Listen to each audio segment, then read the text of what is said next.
Rendering tutorial.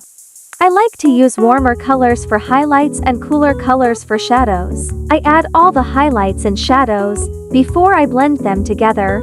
I also recommend using a reference for lighting. The app IbisPaint is good for custom references. Here are the brushes I use.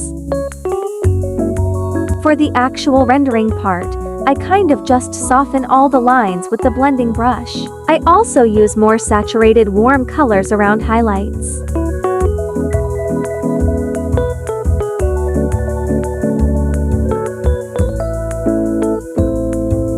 Adding blue in the shadows for more depth.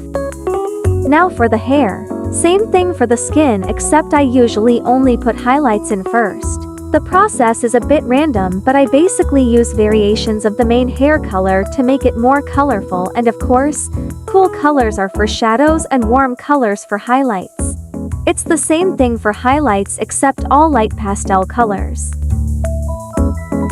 I also like to use the airbrush to soften things up, and then I add light blue in the shadows for extra depth. I also airbrush some of the skin color onto the bangs. The eyes aren't too complicated. It's just a light and dark color blended a little bit with some teal highlights. The sclera is pretty much the same thing except with a warm grayish colors and a more saturated color. I'm not the best at clothes, but it's the same thing as everything else. Warm colors for highlight, cool colors for shadow, then blend and put light blue in the shadows.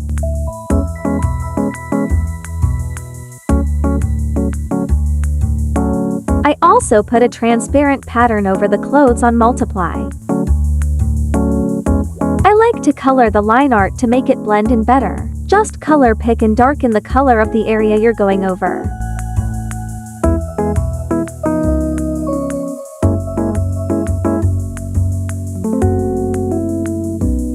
On top of the line art, I add small details like hair strands, nail polish, and white highlights.